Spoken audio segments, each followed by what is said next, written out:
এই যে শোনো, এতক্ষণে এলে তুমি। আজ কিন্তু দারুণ একটা খবর আছে, ভাবতেই পারবে না তুমি। অনেকদিন পর সুখবর পেয়ে ভালো লাগছে গো। ও মা, তোমার মুখে এমন আহ্লাদে হাসি কেন? সিরাজের রেজাল্ট বেরিয়েছে নাকি? নাকি কোনো লটারি পেয়েছো? জলদি বলে ফেলো তো দেখি।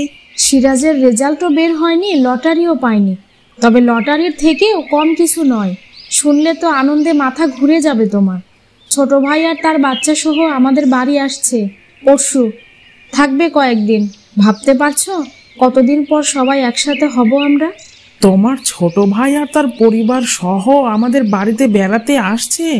এ তো দেখছি গরিবের বাড়িতে হাতির পা গো। তুমি নিশ্চিত হয়ে বলছো তো? দেখো, আমার সাথে কিন্তু আবার ইয়ার্কি করো না। এত বড় বিষয় নিয়ে ইয়ার্কি করা আমি মোটেও পছন্দ করি না। না গো না, আমি কোনো ইয়ার্কি করছি না। আমাকে ফোন করে তারা জানিয়ে দিল। কিন্তু আমাকে একটা কথা বলো তো, ওরা আসার কথা শুনে তুমি এমন ঘাবড়ে গেলে কেন? নাকি তুমি চাইছো না তারা আমাদের বাড়িতে আসুক? মুখটা যে পেঁচার মতো করে ফেললে। এখানে ঘাবড়ে যাওয়ার কি আছে?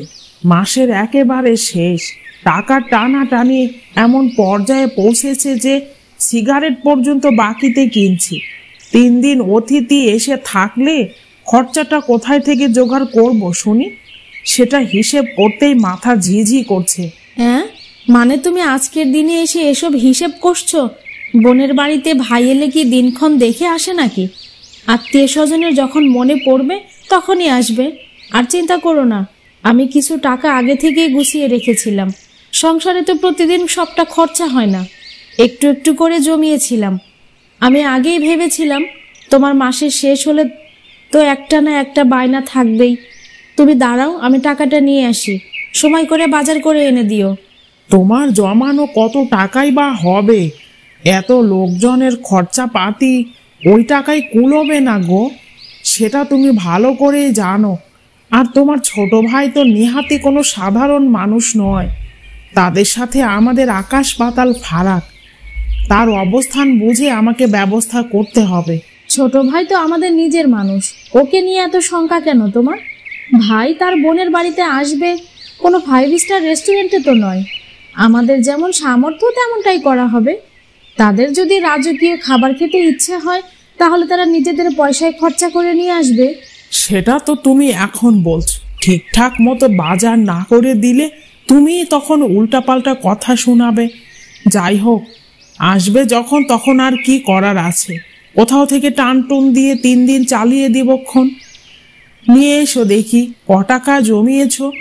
তারপরও যদি তোমার নিজের ভাই হতো সমস্যা ছিল না, কিন্তু সে তো তোমার ফুফাতো ভাই।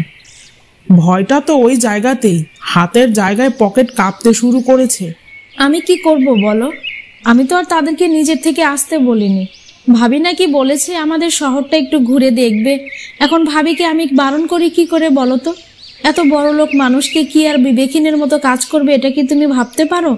শহরটা ঘুরতে চেয়েছে, তাই ভাবলাম ওদের সাথে আমাদেরও শহরটা ভালোভাবে ঘুরে দেখা হবে। কতদিন ধরে এখানে এসেছি, ভালো মতো তো কোনো কিছু দেখাই হয়নি।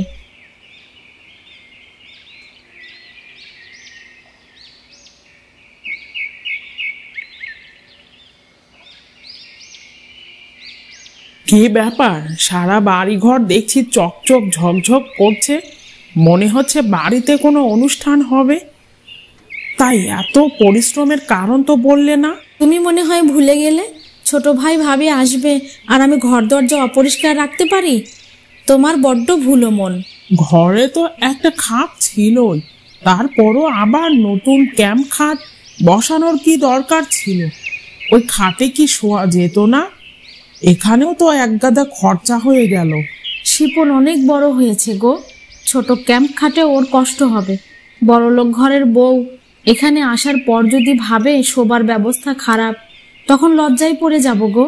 সেজন্য বেড কভার, পিলো কভার সবই নতুন নিলাম। ঘরের পরিবেশ সুন্দর হলে সবসময় মনটা ফুরফুরে থাকে। তার মানে আমাদের নিজেদের ছেলেদের শোবার জায়গা হবে ক্যাম্প খাটে, আর আরামদায়ক বিছানা হবে অতিথিদের জন্য। বেশ, অতিথি বলে কথা। সিরাজের তেমন কিছু হবে না, ওর যেখানে রাত সেখানেই কাট। আর ভাই ভাবি আসছে শুনে ও অনেক খুশি। ওর কাছে বড় বিছানা, বড় খাট সেরকম কোনো ব্যাপারই না।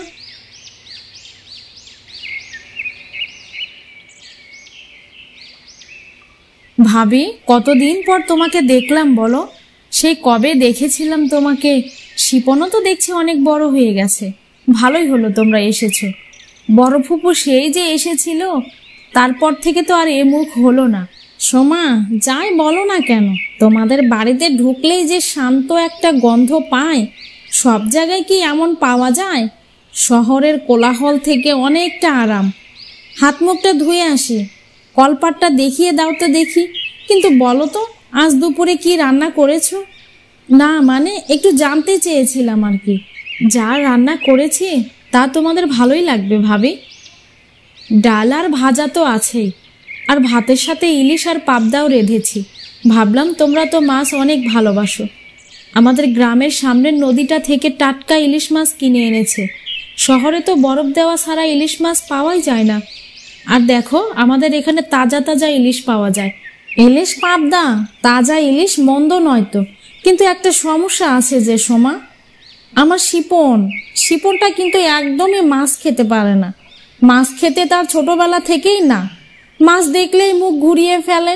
তোমাদের পক্ষে হয়তো অসুবিধে হবে। এখন আবার শিপনের জন্য মাংস নিয়ে আসতে হবে। দেখি শিপনকে বোঝাই, ও কিনা আজকে দুপুরে কষ্ট করে মাছ ভাতটাই খেয়ে উঠুক। এ মা, সি, এ কি বলছেন ভাবি? শিপন মাছ খায় না এটা তো আগে জানতাম না। কোনো অসুবিধে নেই। আমার ভাইপোর জন্য মাংস আনতে কষ্ট হবে কেন? আমি এক্ষুনি ওকে বলছি আধা কেজি খাসির মাংস এনে দিতে। বাকিটা চলবে তো ভাবি? হ্যাঁ, তাহলে তো খুবই ভালো। আধা কেজি যথেষ্ট। দুবেলা ছেলেটার আমার বেশ ভালোই চলে যাবে। আমার শিপনটা হয়েছে একদম আলাদা। ওর সবসময় মাংস ভাত চাই। যাও, রান্নাঘরে মাংস এনে রেখে দিয়েছি। যাই বলো না কেন, 52টা ঠান্ডা লেগেছে আমার। মানুষ এতটা নির্লজ্জ হতে পারে ভেবে পাচ্ছি না। নিজের ছেলের জন্য মাংস চাইবে, আমাদের ছেলের কথা একটি বারও ভাবলো না। বড় লোকেরা বুঝি এমনই হয়। থাক গো, তুমি কিছু বলো না। ওরা শুনলে মন খারাপ করবে। আমাদের ছেলেকেও দিচ্ছি। ও তো কতদিন ধরে মুখে মাংস তুলে দেখেনি। দয়া করে তুমি শান্ত হও তো। 3টে দিন ওদের মন রক্ষা করে চলো। চলে যাওয়ার পরে তুমি যা বলবে আমি তাই শুনবো, কিন্তু এখন কিছু বলো না গো। তোমাদের এখানে তো অনেক পরিবর্তন হয়েছে। নতুন মার্কেট, নতুন রেস্টুরেন্ট, সবই ঘুরে দেখলাম। কি চমৎকার! প্রতি মোড়ে মোড়ে যেন মানুষের ভিড়। আজ আমরা কি কি খেয়েছি তা শুনলে তোমাদের জিভে জল আসবে গো। শিপনকে নিয়ে কত খাবার যে ট্রাই করলাম, তার কোনো শেষ নেই। পিৎজা, বার্গার, আইসক্রিম, আরে বাপরে কত কি, কোনো শেষ নেই। কাকু, আপনি তো জানেন না, আমি আজ প্রথমবার চিজ বাস্ট পিৎজা খেলাম। কি মজা! আর ওই বার্গারে যে কি নরম নরম মাংস ছিল, অসাধারণ লেগেছিল খেতে। তোমরা যদি আমাদের সাথে যেতে, তোমরাও খেতে পারতে কাকু। তাহলে তো তোমরা আজ অনেক কিছু খেয়েছো, অনেক মজাও করেছো, তাই না? ভালোই করেছো। আমাদের এখানে অনেক ভালো ভালো খাবার পাওয়া যায়, ঘোরার জায়গাও অনেক। এই কথাটা সত্যি বলেছো শিপন। আমরা একটা দোকানে গিয়ে কেক খেলাম, তো কেকটার বেশিরভাগই শিপন খেয়ে নিল। ছেলেটা খাবারের প্রতি এতই দুর্বল, ফাস্ট ফুড, পিৎজা এগুলো পেলে মনে হয় তার আর কিছুই দরকার হয় না। ভালোই তো, কিন্তু আপনারা কিছু আনলেন না যে? আমরাও তো ট্রাই করে দেখতাম। কত দামি খাবার আপনারা খেয়েছেন।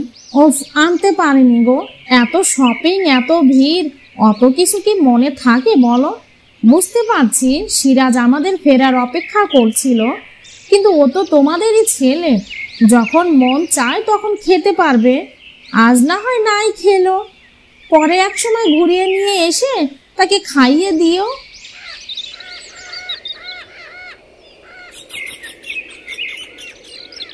একা একা ঘুরতে গিয়ে আবার সাতকাহন করে শোনানো হচ্ছে। আমাদের তো একবারও বলতে পারতো। এত কিছু যখন খেয়েছে, সিরাজের জন্য হাতে করে কিছু আনলেও তো পারতো। কত আশা করেছিলাম, ছেলেটা কত আশা করেছিল ওরা এলে একসাথে মিলে ঘুরতে যাব। একা একা ঘুরতে গেল, বলার প্রয়োজনও মনে করলো না। আর এখন এসে গল্পের ঝুড়ি নিয়ে বসেছে। শুনলে না, কালকেও নাকি তারা ঘুরতে যাবে। আমি সিরাজকে আগে থেকেই কোথাও পাঠিয়ে দেব। ছেলেটা আমার আজকের জন্য অনেক মন খারাপ করেছে। যাওয়ার সময় ছেলেটা আমার মুখের দিকে তাকিয়ে থাকে, খুব কষ্ট হয় তখন আমার। এখন ঘুমিয়ে পড়ো। ধারের 25,000 টাকা কিভাবে শোধ দেব চিন্তায় পড়ে যাচ্ছি। সামনে কিছুদিন পর অফিস থেকে ছুটি নিয়ে তোমাদের নিয়ে ঘুরতে বেরোবো। এখন আর ওসব নিয়ে মন খারাপ করো না তো। অনেক দিনই তো থাকলাম, তোমাদের জন্য তেমন কিছু আনতেও পারিনি। এই টাকাটা রাখো, কিছু কিনে নিও। জানোই তো ঘোরাঘুরিতে এত ব্যস্ত ছিলাম, কি বলবো, তোমাদের জন্য কোনো কিছু কেনার সময়ই পাই নাই। তাহলে ভালো থেকো গো, আজ আমরা আসি। এক সময় করে আমাদের বাড়ি ঘুরতে এসো। টাকাটা তো নিয়ে নিলে, আমরা যে ওদের কিছু দেইনি সে খেয়াল কি তোমার আছে? কি ভাববে বলো তো? নতুন কুটুম এলে এভাবে কেউ খালি হাতে ফেরায় নাকি? তুমি যাই বলো, আমার কিন্তু অনেক খারাপ লাগছে। দরকার নেই কিছু দেওয়ার, ছোট লোক ছেঁচড়া। শুধু টাকা পয়সা ধন দৌলত থাকলেই মানুষ বড় লোক হয় না, মনটাও বড় হতে হয়। আমরা তো আর গরিব, ওরা তো আমাদের থেকেও গরিব। অমন ছোট লোকদের আমাদের বাড়িতে জায়গা দেওয়াই উচিত হয়নি। ওরা আমাদের বাড়িটাকে হোটেল মনে করে থেকেছে। যাওয়ার সময় টাকা দিল, আমিও হোটেল মালিক মনে করে টাকাটা নিলাম। এতে অন্যায় কি? সে কে গো? কারা আবার ছেঁচড়া? ছোট লোক? অমন বিরাট অবস্থাশালী মানুষদেরকে তুমি কিনা গরিব ছেঁচড়া বলছো? তুমি আমাকে হাসালে। জেনেও না জানার ভান করছো। বুঝেছো তো ঠিকই, ওরা পারতো না আমাদের আত্মীয় ভাবতে।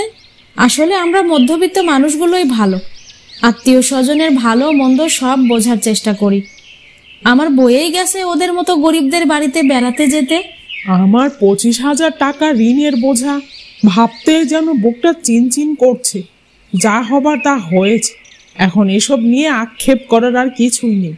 তুমি বরং যাও, আমার জন্য 1 কাপ চা করে নিয়ে এসো তো। ঋণের বোঝার কারণে মাথাটা কেমন ঝিমঝিম করছে।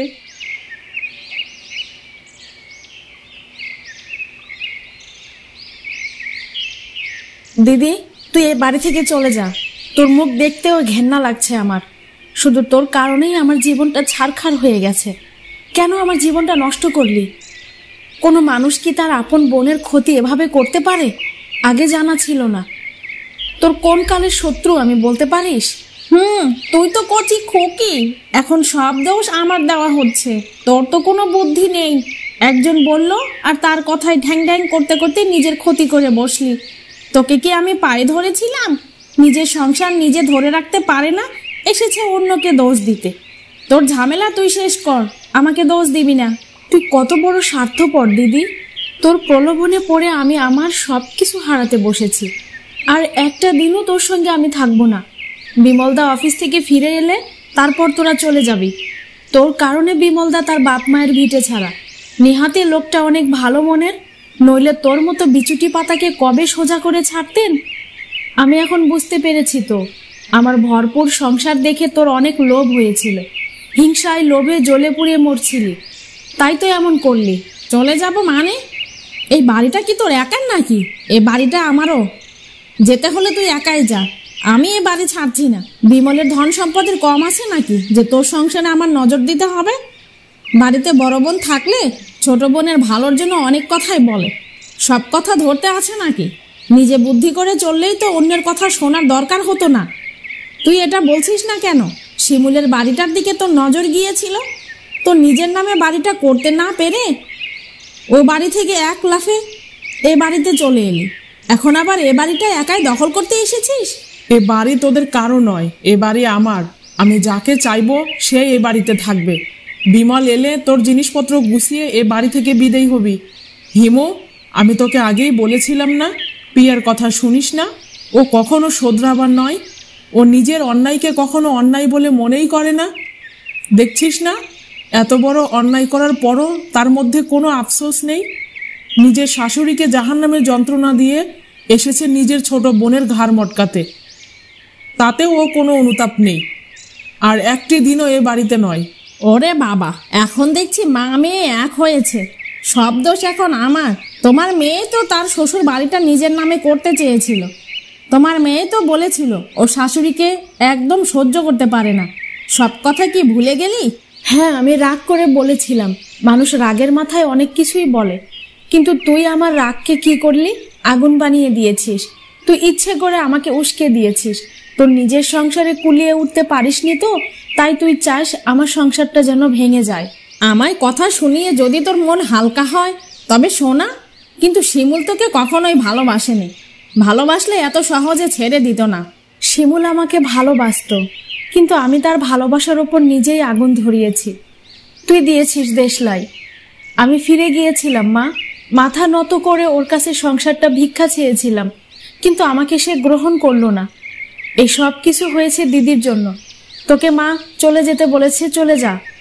সেদিন যদি তোর কুবুদ্ধি না শুনতাম, তাহলে আজ আমি ওই সংসারে রানী হয়ে থাকতাম। আমি কি ভুল করলাম? নিজের পায়ে নিজে কুড়োল মারলাম। আমার যে সব শেষ হয়ে গেল।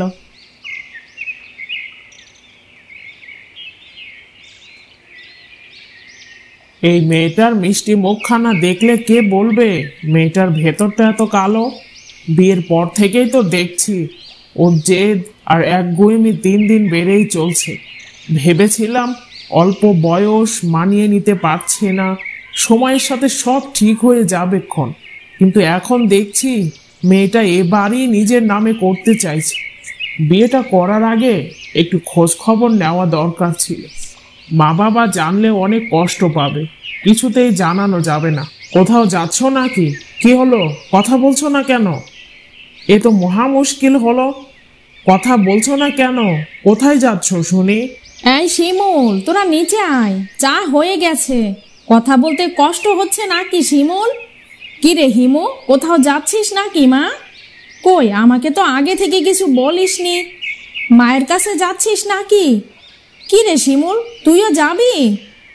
যাচ্ছি। তো তো কি হয়েছে? সবকিছু তোমাদের বলতে হবে কেন? আমি যেখানে যাই না কেন তোমাকে আগে থেকে বলতে কিসের জন্য হবে শুনি? কে তুমি? আমার মায়ের জায়গা নিতে এসো না, বলে দিলাম। তুমি মায়ের সঙ্গে এভাবে কথা বলছিলে কেন? মা তোমাকে খারাপ কি বলেছে? আমি সামনে থাকতে এই অবস্থা, না থাকলে তো আরো অনেক কিছুই নিশ্চয় বলো, তাই না? তোমার মাকে অসহ্য লাগে, এত ভান করতে পারে, অসহ্যকর। তুমি সামনে আছো সেজন্য মিষ্টি কথা বেরোচ্ছে, নইলে নিম পাতা মুখে ভরে রাখতো। সে কেমন তা আমি ভালো করেই জানি। কথায় কথায় এই যে আমার প্রতি অনেক যত্নশীল হওয়ার ভান করেন, সেটাই আমি সহ্য করতে পারি না। শাশুড়ি শাশুড়িই হন, মা হতে পারেন না কখনো। আমার মা ভান করেন, তাই না? তোমার দেখার চোখ নেই, তাই দেখতে পাও না। হতে পারে তোমার দেখার চোখটাই নষ্ট করে দেওয়া হয়েছে। ভালো কিছু তোমার চোখে সবসময় খারাপ লাগে, চোখের চিকিৎসা করানো দরকার। আমার দেখার চোখ নষ্ট করে দেওয়া হয়েছে? কে নষ্ট করেছে? আমার মা, আমার দিদি জামাইবাবু, নাকি আমার মৃত বাবা? বলো। তোমার চোখের পর্দা খুব পরিষ্কার তো, তাই শুধু আমি যা করি সেটাই স্পষ্ট দেখতে পাও।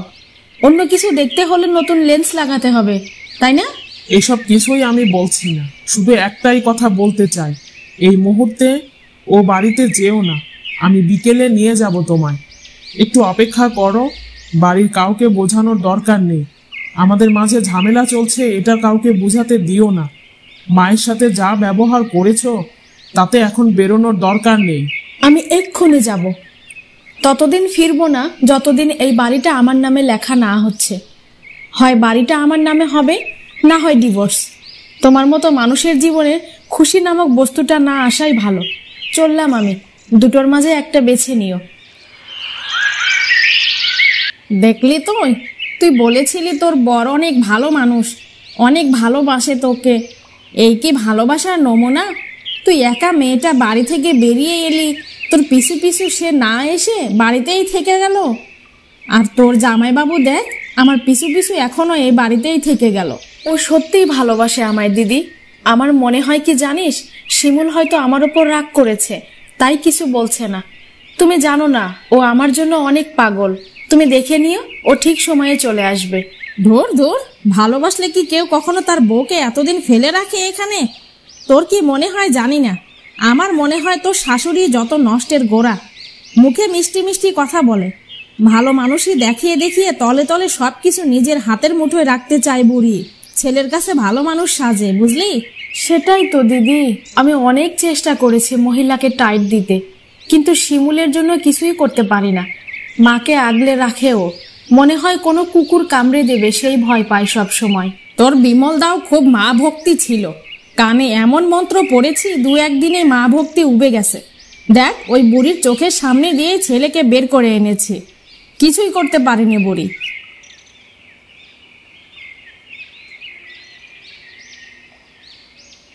আমি বরং ফিরে যাই রে দিদি, অনেক দিন তো হয়ে গেল, মনের ভেতর শান্তি পাচ্ছে না, কেমন যেন কু ডাকছে। আমি গেলেই ভালো হবে। এভাবে হেরে যেতে চাস? শিমুল কি বাড়িটা তোর নামে লিখে দেবার জন্য ব্যবস্থা করেছে নাকি? না করলে কিছুতেই যাবি না। এতদিনে শিমুলকে যতটুকু চিনেছি তাতেই বলছি, ও সেটা করবে না কখনো। করলে আসার পরেই জানতে পারতাম। করবে না মানে? ওর ঘাড় করবে, একটু অপেক্ষা কর। শিমুল যদি মায়ের এতই বাধ্য হয়ে থাকে তবে থাকুক মাকে নিয়ে, তোর ব্যাপারে যা করা লাগে তাই করব। তুই কি রে হিমু, প্রিয়ার কথা শুনিস না মা?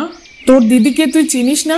নিজের সংসার ধ্বংস করে এসেছে, এবার তোরটার দিকেও হাত বাড়িয়েছে।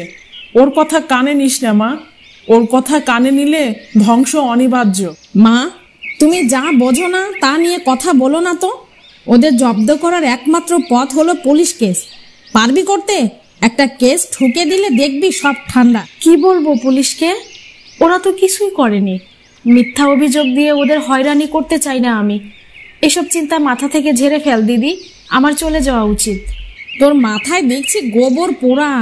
শিমুল সারাক্ষণ ওর মা বাবার কথা মেনে চলে, তোকে কোনো পাত্তাই দেয় না। বাড়িটাতে পর্যন্ত তোর কোনো নাম নেই।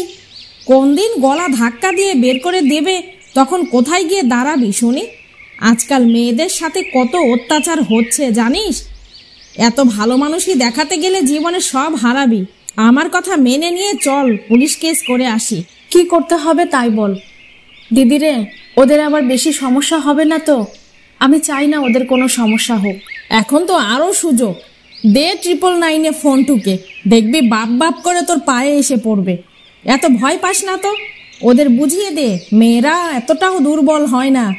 এরপর দেখবি বাড়ি কেন, শিমুলও তোর হাতের মুঠোয় চলে আসবে। ছোট বোনটা সর্বনাশ না করলে হচ্ছে না তোর? তুই যা, তোর ঘরে গিয়ে বিমলকে বেঁধে রাখ, ওর মাথাটা আর খাস না। মা তুমি চুপ করো তো। আজকালকার মেয়েদের পড়ে পড়ে মার খাওয়ার দিন শেষ। এখন থেকে ছেলেরা খাবে, বুঝলি হিমু? মা কি বুঝবে? সেকেলে মানুষ হলে যা হয়।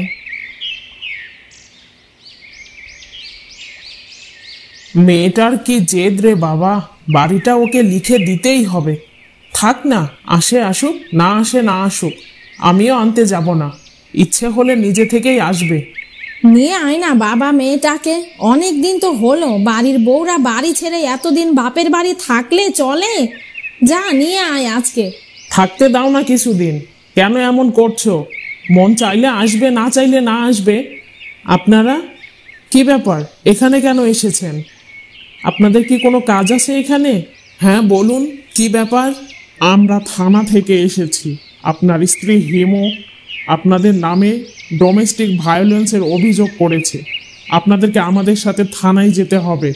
দেখুন অফিসার, নিশ্চয়ই আপনাদের কোনো ভুল তথ্য দিয়েছে কেউ। হিমু কখনো এমন অভিযোগ করতেই পারে না। আমি ওকে খুব ভালো করেই চিনি। আর যাই করুক, আমার নামে পুলিশ কেস অন্তত সে করবে না। সত্যি কি মিথ্যা সেটা খুঁজে বের করার দায় আমাদের। এখন আমাদের সাথে থানায় চলুন তো।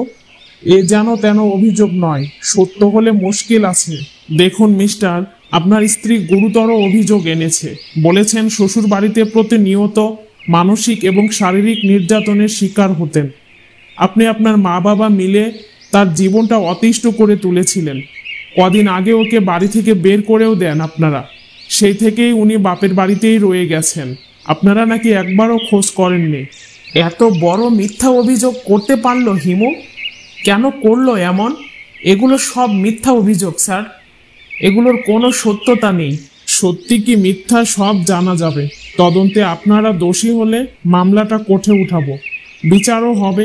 কিন্তু আপনার স্ত্রী চাইছেন ব্যাপারটা এখানেই মিটিয়ে ফেলতে।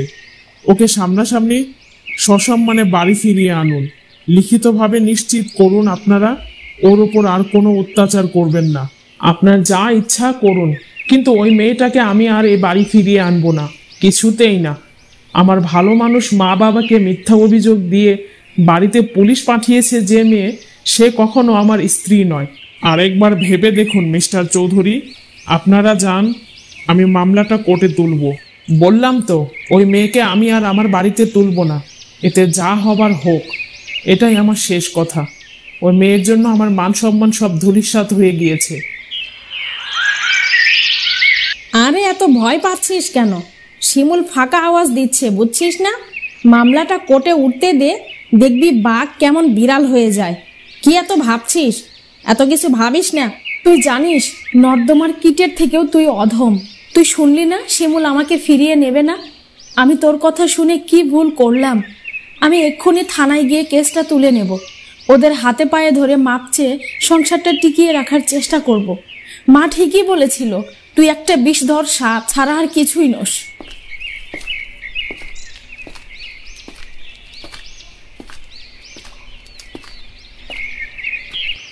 মা গো, আমাকে মাফ করে দাও মা, আমি ভুল করে ফেলেছি মা, ভুল করে ফেলেছি মা। ওকে বলো না আমাকে মাফ করে দিতে। সত্যি বলছি মা, আর কখনো এমন হবে না। আমার ভুল হয়ে গেছে মা, আমাকে মাফ করো প্লিজ মা, আমাকে মাফ করো। অভিযোগ তুলে এনেছি মা। আর কতক্ষণ দাঁড়িয়ে থাকবে মা? চলো শিগগিরই, আমাকে খেতে দাও। দেখো হিমু, আমি তোমাকে পরিষ্কার জানিয়ে দিচ্ছি, আমি তোমাকে চাই না, তোমার থেকে ডিভোর্স চাই। যদি আমাকে ভালোবাসো তাহলে দয়া করে ডিভোর্সটা দিয়ে দিও।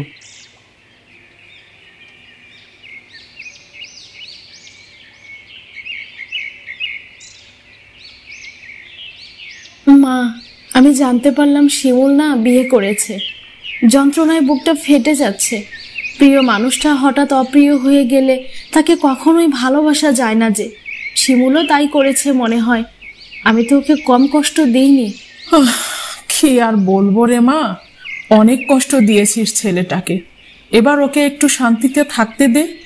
এজন্যই বলে নিজের বুদ্ধিতে ফকির হওয়া ভালো, পরের বুদ্ধিতে বাদশা হওয়া ভালো নয়। যা করেছিস তা তো ভালোই করেছিস।